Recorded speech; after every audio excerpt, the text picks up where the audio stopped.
On the day of the wedding, I heard my triumphant mother-in-law's voice on the phone. No one was sitting in the groom's family section. Aren't you ashamed? Do you regret treating me with contempt? My mother-in-law's pride lasted only 20 seconds. My name is Leah. I was born on a farm and raised on wheat. I'm also a 28-year-old office worker who loves bread more than side dishes. I used to be a track and field athlete until college, so it was fine back then. But now that I work in an office, eating too much bread leads to excessive calories. Before I knew it, my stomach had gotten so heavy it was weighing down my pants, and when I realized it, I shuddered in horror. It's bad indeed. I decided to start going to the gym after work. I met Aiden, who is soon to be married, at that gym. He was born and raised in New York City, working for a famous company. We became friendly, running side by side on the treadmill. We'd been dating for 2 years with no major fights, and I accepted his proposal without hesitation. I thought we would be a peaceful couple even after marriage. However, there was one person who showed a strong aversion to our marriage, his mother, who was going to become my mother-in-law. What? Are you from a farming family? After we got engaged, when we went to visit his parents, my mother-in-law made it clear she didn't like me. That's great, because I can't drink alcohol, but I'm a sucker for bread. My ambition is to one day have my own farm and grow delicious wheat. In contrast to my mother-in-law, my father-in-law was all smiles and shared his wonderful dreams with us. Dad was born and raised in the city, so he has a strong yearning for the countryside. By the way, what's your father-in-law's #1 topping for bread? Can I start with a top 10? Sure. Hey now, it's going to be tomorrow. Although he laughed it off, my father-in-law seemed to be enjoying himself. When I asked for just the top one, it turned out to be roast beef. I feel like I can get along well with my father-in-law. It's great that you, Aiden, found such a wonderful wife. Yes, it is. My mother-in-law looks me up and down. I'm a bit worried about whether you, a girl from the countryside, will be able to fit in with us city folks who were born and raised here in the city. Huh? I rolled my eyes at the sudden and impolite remark. My mother-in-law continued to make further disparaging remarks about me. Listen, I know your family is from the countryside, but don't you know to make appointments before meeting people? And bringing dirt-covered vegetables and showing up unannounced is embarrassing, so don't do it. Mom! Aiden looked shocked too as he watched his mother. His father froze with his coffee cup, surprised by what was happening. Even so, his mother didn't stop. Education for children starts before kindergarten. If you're raised like you were in the environment where you grew up, you won't fit in the city. Don't embarrass my son or us. Hey, what the hell are you saying? My father-in-law comes to his senses and hurriedly blames my mother-in-law. But my mother-in-law smiled at me. I am concerned about you as a woman. Can a simple and easygoing girl like you really fit in with our family, who have been living in the city for generations? And won't it be better for you to go back to the countryside and find a man who suits you rather than going through the hardship of living in the city? Well, someone who can make snide remarks to a person they just met while keeping such a refined smile definitely doesn't exist in the countryside. Actually, I don't think they exist even in the city. Even Aiden is taken aback by his mother's words. Mom, that's really disrespectful to Leah and her parents. We were just born and raised in New York City. We're not some fancy family or anything. And Leah has been living in the city for 10 years now, working as a successful office worker. There's really nothing to worry about. I don't know. He tried to remain as calm as possible, but my mother-in-law snickered anyway. When Aiden's temple began to throb, my father-in-law slapped the bread on the table in frustration. Yes, that's enough. I'm sorry, Leia. Mom is just a worrier. She doesn't mean to offend you. So whenever you have a problem, you can always count on us. As a parent, I'm here to help. Yes. I'm glad my father-in-law said that. But the whole time, his wife is giving me these looks full of malice and hatred. I couldn't help but let out a sigh at the thought of the challenges ahead in our married life, but I quickly swallowed it down.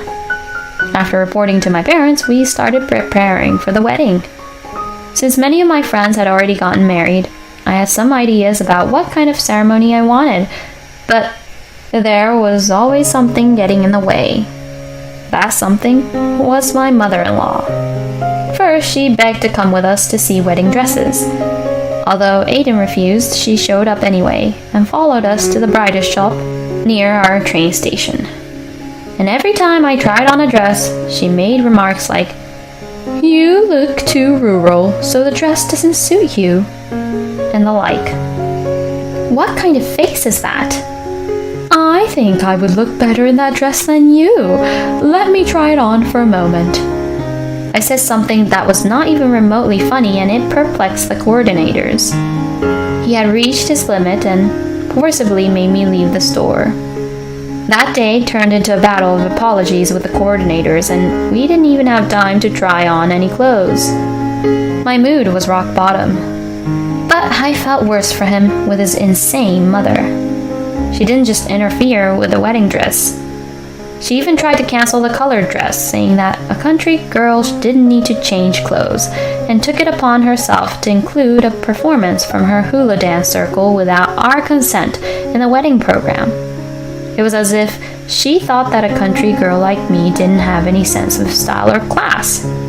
She insisted on giving an excessive number of wedding favors, saying it was expected at city weddings, and even changed the venue's gift policy without informing us. I was at my limit. I was really looking forward to our wedding, but the preparations had become a total nightmare. We were causing trouble for the venue, and my partner was getting irritated by the day.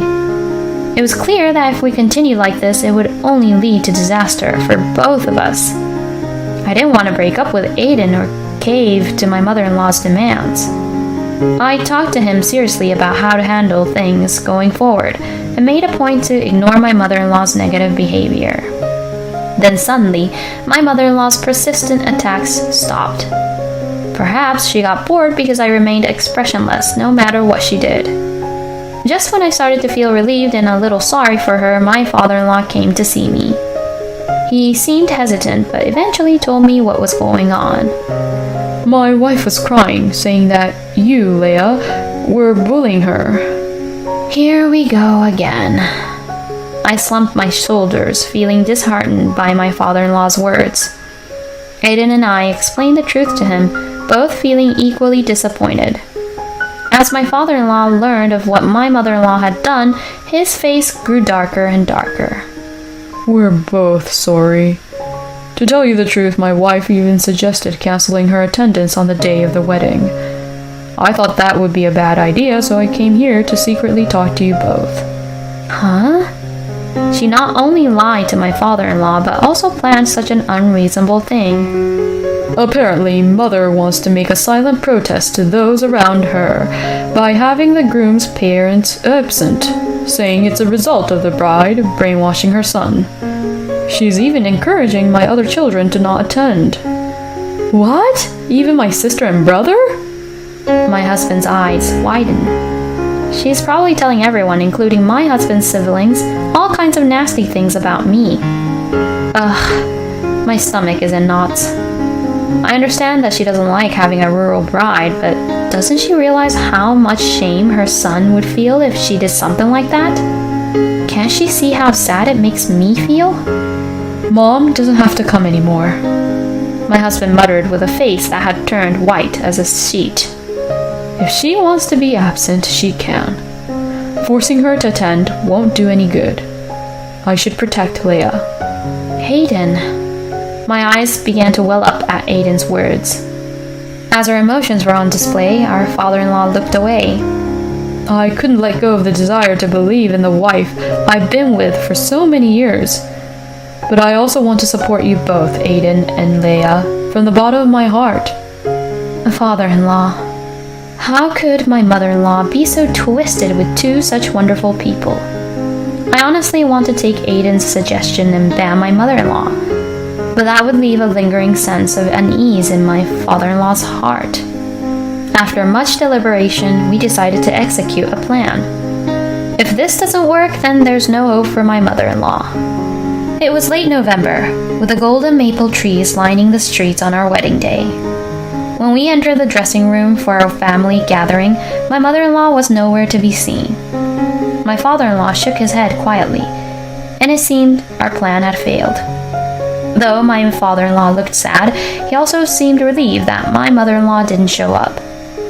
I felt bad for him, but I was also relieved that she didn't come. My father awkwardly led me down the aisle like a robot. Friends smiled and blessed us, a typical scene at a happy wedding. Nothing was strange, except for the absence of the groom's mother. In the end, the ceremony proceeded without her presence. In the bridal room after the reception, I checked my phone and saw a missed call. It was from my mother-in-law. I brought in the person waiting outside and dialed the number again. The call connected immediately, and my mother-in-law answered excitedly and started speaking in a hurried manner. "Oh, Leia, aren't you in the middle of the ceremony? The bride has plenty of time to answer her phone. Ha ha ha ha." Mother-in-law. Hey, isn't it a surprise that my husband and children didn't show up? You must be in trouble, right? Isn't it embarrassing that no one is sitting at the groom's family seats? Do you regret disrespecting me? Ha ha ha. I bet you thought you were forgiven because I've been quiet, huh? Too bad. I, my husband, and my children don't accept someone like you. A country bumpkin. We all hate the idea of becoming relatives with a monkey-brained daughter-in-law like you. Take that! Ha ha ha ha! My mother-in-law, now convinced of her victory, cackled with laughter. What a foolish person she is. Then I turned to the person next to me, who was looking down, and said, "I beg your pardon, father-in-law." Huh? My mother-in-law's high-pitched laugh stopped. Yeah, what about me? What? Huh? Oh, Joe? But I thought you weren't coming today, huh? The appearance of a person who shouldn't be there made my mother-in-law flustered. How could any parent boycott their son's wedding? You're the only person I know who is that insane. Huh? The only one who hasn't come is you, Emma. Huh? Why? What? No way, right? Leah wouldn't lie like you. Even our children are here, wishing for Aiden's happiness. I trusted you. It's a shame. Let's talk about this later. Wait, what does that mean? My father-in-law hung up the phone, rejecting my agitated mother-in-law. Leah, I apologize for dragging you into this situation, especially on your special day. As if to console my father-in-law, who bowed deeply, I quietly patted his hunched back. Our plan wasn't anything insignificant. It simply involved my father-in-law not disclosing to my mother-in-law that he had learned the truth from us. Leading up to the wedding day, he played along with my mother-in-law and even encouraged her to reconsider her actions. Our hope was that if she had a change of heart before the wedding, we would forgive her. If not, we would keep it a secret from her that my father-in-law and others would be attending the wedding. That's all there was to it.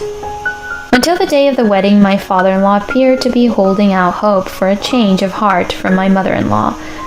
However, she continued to fabricate lies about me, and it seemed like she hadn't changed her mind at all. In fact, she was so unpleasant that my father-in-law ultimately gave up on the idea of inviting her to the wedding, realizing that it would cause a huge disturbance. Naturally, my sister-in-law and brother-in-law were already in agreement with this decision. The wedding reception proceeded without any major issues, in the absence of my mother-in-law, and the atmosphere was warm and pleasant. I smiled as I saw off the guests and returned to the waiting room with my husband. Suddenly, my mother-in-law appeared with an angry expression, charging down the hallway with its bright red carpet. Excuse me, Leah. Oh, hello, Madame Boycott. What? That's terrible, Mom. My comment and her son's words caught my mother-in-law off guard, causing her to falter. But she quickly regained her composure and clung to her husband's tuxedo. No, Aiden, that's not it. I just want you to be happy. Enough already, Mom. My father-in-law appeared, hearing my mother-in-law scream. Behind him, my sister-in-law and brother-in-law were also peeking in. Joe, why are you taking her side? I explained to you what she's done to me, didn't I? We checked with Aiden and the others, and it seems like it's your fault. How could you? It's terrible. Just terrible. I watched as my mother-in-law crumpled to the floor, crying like a victim, while her husband looked down on her with disdain. You got what you deserved. You're lucky you were able to boycott my wedding, just like you wanted. No, that's not it. Then what is it? I mean, it's to make you realize. Yes, that's right. Everyone must have thought it was weird to have a wedding without the groom's mother. And they probably noticed that there was a problem with the bride. Yeah, that's why I explained everything properly, right? Huh? The groom's mother boycotted her son's wedding because she didn't like her daughter-in-law who came from a farming family. Huh? Everyone was disgusted and sympathized with Leah. Huh? But it was cool. He declared, I will definitely protect the bride. Hey, wait a second. What's with you guys? You've been acting like I'm the villain. My husband sighed exasperatedly while watching my panicked mother-in-law. Anyone who sees it will say that Mom is the villain, right? Huh? Yeah, she's the villain. My father-in-law nodded in agreement. Why would you even say something like that, Joe? It's all because of this woman. This woman deceived not only Aiden, but even you, Joe, and made me an outcast. Are you still talking about such foolish things? Even my gentle father-in-law was exasperated by his wife's terrible lack of grace. Even so, my mother-in-law looked around searching for an ally, and when she found my sister-in-law, she lit up immediately. Sophie, you also have children, so you understand how a mother feels, right? You want your children to be happy, right? Of course. Right? That's why I'll make sure my children won't marry into a family with a trashy mother-in-law like you. Huh? My mother-in-law's eyes widened in shock at the sarcasm of her expressionless daughter-in-law. When I get married, I won't tell my mom right away. I don't want to risk her getting upset if my bride runs away. Although my brother-in-law had a light tone, his eyes were clearly filled with contempt. Henry, what are you saying? I'm your mother. Your mother, right? Yeah, I'm disappointed that my mom, who I've looked up to for so long, is the kind of person she is. Seriously, apologize to Leah already. The family members cornered my mother-in-law. Ugh. My mother-in-law finally seemed to realize that she was alone. She didn't have any more comebacks, so she just looked around nervously, blinking rapidly and opening and closing her mouth like a fish out of water. When my father-in-law reached out to take his pitiable wife home, she started to flail around wildly, shaking him off. No! I didn't do anything wrong! Hey! I didn't do anything wrong! Hey, calm down. My mother-in-law cried like a child. She really is like a child, thinking that crying will make her be forgiven. Of course, no one finds it endearing or sympathizes with my 57-year-old mother-in-law doing something like that. In the end, my mother-in-law was mercilessly grabbed by both arms by my father-in-law and brother-in-law and dragged away. Is that what they call city manners? My husband gave me a dry laugh as I inadvertently made a sarcastic remark. Afterward, my father-in-law and mother-in-law lived separately. Of course, my mother-in-law was reluctant, but her mother, who learned of her daughter's misbehavior at the wedding, tearfully took her in. It's so sad that my mother-in-law's mother, who is almost 80 years old, has to clean up after her daughter, who is approaching her 60s. What's more surprising is that my mother-in-law's birthplace is even more remote than my family's house. Apparently, her parents were transferred for work when she was in elementary school, so they moved to the city. I mean, she herself was probably running around in the mountains until she went to elementary school, claiming to be from the city, and looking down on me for being a country girl. She was a good wife and mother until this incident, so my father-in-law gave her a grace period before divorcing her. However, judging from my completely dispassionate father-in-law's eyes, it seems difficult for them to live together again. As for my mother-in-law, who has been a full-time housewife and has no qualification, I couldn't possibly imagine her being able to live alone while working and renting a house in the city. She'll probably end up living out her remaining years in the countryside that she had looked down upon so much. It was early summer, about 6 months later. Whoa! My father-in-law fell on his back with a thud and got covered in mud in my family's cornfields. Are you okay? Nah, it's embarrassing to get help from young guys like that. My embarrassed father-in-law scratched his cheek with his muddy hand, which made his face completely black. My father and husband, who heard my father-in-law's scream, rushed over from the next field. My father said, "Oh my, the tough guy got back up." "Geez, Dad," I scolded my grinning father, but my father-in-law laughed it off. Well, I need to strengthen my legs and back more." "That's because you're a city boy, Dad." My husband's comment made all four of us burst out laughing. After the holidays had passed, my father-in-law, who loves wheat, offered to help with planting corn. Although we have a corn planting machine now, so we don't need as many people as before, there are still areas where the machine can't plant, so manual labor is still required. My father-in-law and husband handle the seedlings carefully and take on the heavy work, so my parents are also grateful for their help. As I gaze at the pastoral scenery, I savor my mother's homemade bread. The sound of the rustling corn swaying in the breeze is pleasantly soothing to the ears. What a beautiful view. I could eat 5 loaves of bread just looking at the scenery. That's sweet of you, Dad. I could eat 10 loaves. Don't compete over something like that. Both my husband and father-in-law seem to be having a good time.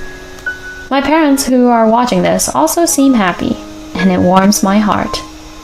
Getting married and connecting families, and having more people to share joy with is such a wonderful thing. My mother-in-law was a disappointing person, but I think it was really great to be able to meet my husband and become a family with my father-in-law. Eating a meal under the blue sky with my beloved family. It was simple, but it was more delicious than any luxurious dish. It was the best. Thank you for watching.